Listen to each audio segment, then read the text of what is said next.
자, 이제 25번이에요. 자, 25번. 자, 요거 좀 체크하셔야 됩니다. 우선 수입 반송일권 지원 가산세인데요. 1번, 2번, 3번 뭐 이거 별 문제 없죠? 예, 그리고 4번까지도 문제 없어요. 그쵸? 근데 5번은 처음 보셨을 거예요. 그쵸? 그래서 요거 좀 체크해 드리면요. 저 구속대기 시행령에 있는 규정인데 신고기간인 경과한 후 보세 운송된 물품에 대해서는 도착지 보세구역에서 수입 신고하는 때를 기준으로 가산세율을 적용한다. 자, 이게 뭐냐면요. 자, 이런 일이 있을 수 있죠.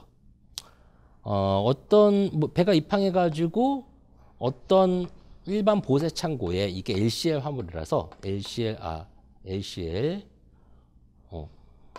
화물이라서 일반 보세 창고로 어떤 물건이 들어갔어요. 근데 이 창고가 바로 어떤 창고다?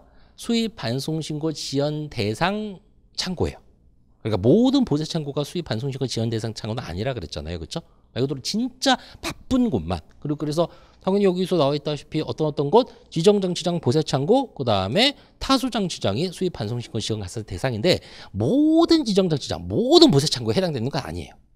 지정장치장은 그래도 거의 다 해당돼요. 근데 보세 창고는 진짜 일부만 해당됩니다.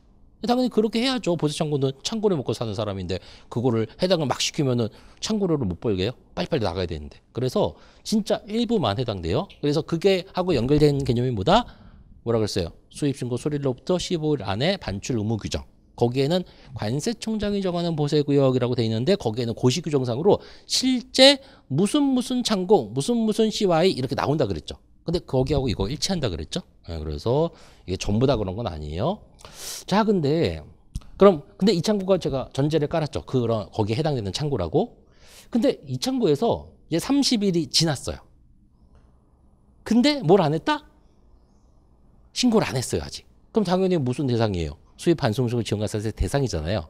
근데 웃긴 건 이 창고에 어떤 일이 일어나냐면 여기서 만약에 30일이 지나고 40일째 만약에 수입신고 했으면 당연히 1단계에 해당되는 수입신고할 때 당연히 뭐가 같이 첨부가 될까요?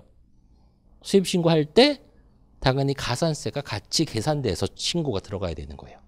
근데 어떤 일이 벌어졌냐면 이 40일이 지났는데 이 물품이 여기서 수입신고를 안 한 거예요. 어떻게 됐다? 딴 보세 창고로 보세 운송을 한 거예요. 뭔지 아시겠죠? 근데 당연히 보세 운송은 가능은 해요. 근데 여기서 무슨 규정을 한번 생각해 보셔야죠? 보세 운송 그 규정을 생각해 보시긴 해야죠. 네, 그래서 보세 운송에 어떤 규정이 있다? 창고에 반입한 후 30일이 지나서 보세 운송을 하면 승인을 받아야 된다라는 규정이 있어요. 하지만 승인 받으면 돼요. 그리고 실제 실무에서 그 승인은 그렇게 어렵지 않아요. 그래서 승인 받고 보세 운송한 거죠. 그래서 이 창고에는 20일이 있었어요. 그리고 20일 있다가 수입 신고를 했네요. 근데 이 창고 입장에서 보면 이건 뭐죠? 수입 반송신고 지원가산세 대상이 아닌 거예요. 왜?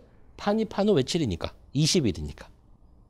그러면은 이 지금 화물은 수입 반송신고 지원가산세를 피한 걸까요? 바로 그런 거에 의문을 잡아주기 위해서 생긴 법 규정이 5번 규정인 거예요. 자, 수입 신고는 경과한 후 보세 운송된 물품에 대해서 도착지 보세구에서 수입 신고할 때를 기준으로 가산세를 적용한다. 이러면 좀 말이 안 돼요. 언제를 기준으로 하냐면요. 자, 분명히 이 창고로 봤을 때는 해당 사항이 없어요. 이거는 법규정을 위반한 게 아니에요. 하지만 이 창고는 법규정을 위반한 거잖아요. 그렇죠? 그럼 이 창고에서 여기를 나가려면 어떻게 해야 되죠? 보세 운송 신고를 하거나 보세 운송 승인 신청을 해야 돼요. 근데 그 보세 운송 신고를 했을 때를 기준으로 어떻게 한다? 가산세율을 적용합니다.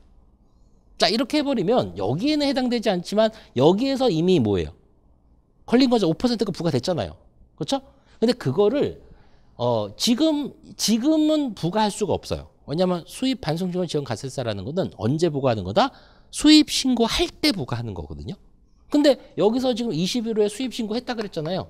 이 수입 신고할 때 이걸로 계산해 가지고 이쪽에 들어가요. 이해가 되시죠?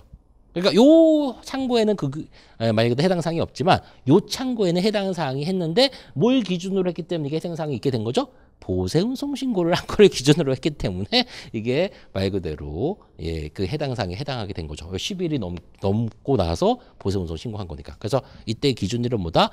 보세 운송 신고할 때를 기준으로 합니다. 예, 그래서 수입 신고할 때를 기준으로 하는 게 아니고 예, 그래서 5번, 25번에 5번 잘 보셨고요. 그래서 그게 틀렸죠.